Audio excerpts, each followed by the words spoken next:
தென்னாடுடைய சிவனே போற்றி, எந்நாட்டவர்க்கும் இறைவா போற்றி. அனைவரையும் வணங்குகின்றேன். திருவாசகத்தின் இறையருள் குறித்து நாம் இன்று பேசவிருக்கின்றோம். கோயிற் திருப்பதிகம்.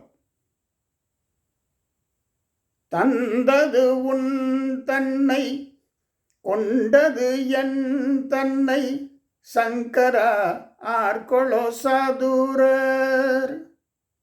அந்தமொன்றில்லா ஆனந்தம் பெற்றேன், யாது நீ பெற்றதொன்றென்பால்.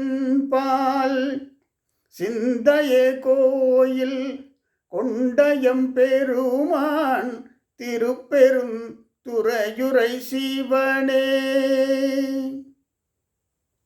எந்த ஈசா உடல் இடம் கொண்டாய், யானிதற்கிலன் ஓர் கைமாறே. இந்த பாடல் இறை அருளுக்கு அடையாளமாக இலக்கணமாக இருக்கின்ற ஒரு பாடல். மாணிக்கவாசகப் பெருமான் மிக அருமையாக முதல் வரியிலே சொல்லுகிறார், தந்தது உந்தனை, கொண்டது என் தனை. இது முழுமையான அர்ப்பணிப்பு.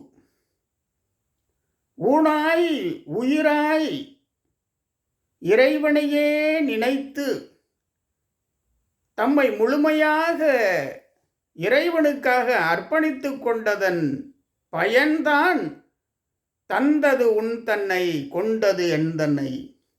என்னை எடுத்துக்கொண்டாய், உன்னை கொடுத்து விட்டாய். என்னுடைய உடல், உயிர், ஆவி, ஆக்கை அனைத்தும் குன்றே அணையா என்னை ஆட்கொண்ட போதே கொண்டிலையோ.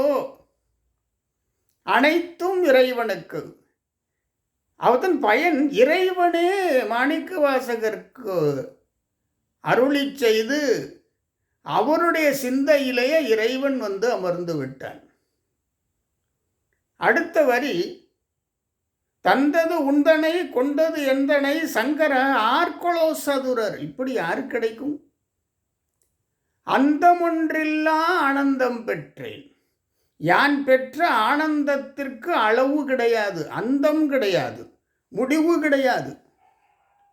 அதான் ஆவியொடு ஆக்கை ஆனந்தமாய் கசிந்துருக, என்பரமல்லா இன்னருள் தந்தாய், யான் இதற்கு இளன் ஓர் கைமாறு என்று மாணிக்கவாசகர் சொல்வார். அந்தமொன்றில்லா ஆனந்தம் பெற்றேன், யாது நீ பெற்றதொன்று என்பால். என்னிடமிருந்து நீ எதை பெற்றுக்கொண்டாய்? உன்னிடமிருந்து நான் அந்தமில்லா ஆனந்தம் பெற்றுக்கொண்டேன்.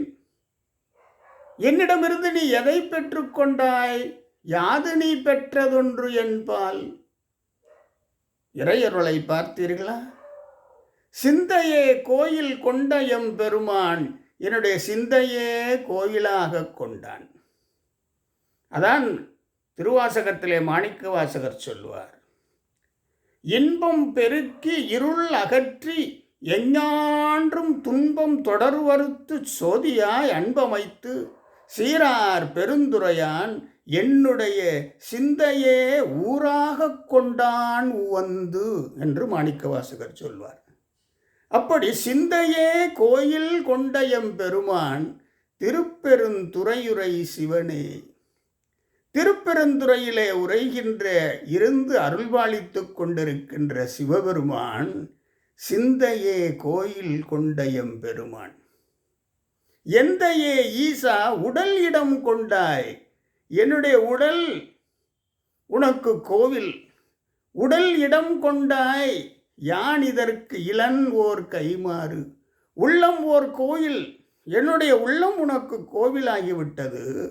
நீ என்னிடத்திலே இருக்கின்றாய், என்னை ஆட்கொண்டாய். யான் இதற்கு இளன் ஓர் கைமாறு. இதற்கு நான் என்ன கைமாறு செய்ய போகிறேன்? இதுதான் இறையருள். இறையருளுக்கு கைமாறு கிடையாது. இந்த பாடல் நமக்கு உணர்த்துவது என்னவென்றால், நாம் யார் யாருக்கெல்லாம் கைமாறு செய்ய முடியாதோ அவர்களால் தான் நமக்கு எல்லா நல்லதும் விளையும், எல்லா நன்மைகளும் நமக்கு கிட்டும், எல்லா அருளும் நமக்கு கிட்டும். யார் யாருக்கு நாம் கைமாறு செய்ய முடியாதோ, மாதா பிதா குரு தெய்வம் இவர்களுக்கு கைமாறு செய்ய முடியாது. மாதா அன்னைக்கு கைமாறு செய்ய முடியாது. அன்னையின் அருள்தான், அன்னையின் அன்புதான் நம்மை வழிநடத்தி செல்லும். மாதா பிதா தந்தைக்கு கைமாறு செய்ய முடியாது. தந்தையை போன்ற ஒரு அரண் நமக்கு இந்த உலகத்திலே கிடையாது. தாயின் நிழலில் அன்பு உண்டு, தந்தையின் நிழலில் அரண் உண்டு, இறைவன் நிழலில் இரண்டும் உண்டு. இறைவன் நிழலில் இரண்டும் உண்டு. இன்னொன்றையும் சேர்த்து சொல்வார்கள். தாயின் நிழலில் அன்பு உண்டு, தந்தையின் நிழலில் அரண் உண்டு, குருவின் நிழலில் ஞானம் உண்டு, இந்த மூன்றும் இறைவன் நிழலில் உண்டு. அதுதான் கைமாறு செய்ய முடியாது. இந்த பாடல் உணர்த்துவது, நாம் யாருக்கு கைமாறு செய்ய முடியவில்லையோ அவரால் தான் நமக்கு அனைத்து நலன்களும் கிடைத்திருக்கிறது என்று அர்த்தம். இதைத்தான் மாணிக்கவாசர் இந்த பாடலிலே இறையருளோடு நமக்கு மெய்ப்பிக்கின்றார். தந்தது உந்தனை கொண்டது எந்தனை சங்கரா ஆர்கொலோ சதுரர், அந்தமொன்றில்லா ஆனந்தம் பெற்றேன் யாது நீ பெற்றதொன்று என்பால். ஆசிரியர் அளவிலா ஞானத்தை நமக்கு தருகிறார், நம்மிடமிருந்து என்ன பெற்றுக் கொள்ளுகிறார்? இந்த பாடல் குரு சிஷ்யன் பற்றி மிக தெளிவாக உணர்த்துகிறது. குரு சிஷ்யன், ஒரு குரு எப்படி தன்னுடைய சிஷ்யனை உயர்வான நிலைக்கு கொண்டு வருவாரோ அப்படி மாணிக்கவாசகரை இறைவன் மிக உயர்வான நிலைக்கு கொண்டு வந்திருக்கிறார். அதனால்தான் அவர் சொல்கிறார், யான் இதற்கு இளன் ஓர் கைமாறு தீதிலா நன்மை திருவருட்குன்றே. அவர் இறைவன் உடைய அருளிலே, இறைவன் அடியார்களுக்கு செய்கின்ற அருளிலே நன்மை மட்டுமே இருக்கும். தீதிலா நன்மை திருவருட்குன்றே திருப்பெருந்துறையுரை சிவனே என்று மாணிக்கவாசக பெருமான் சொல்வார்.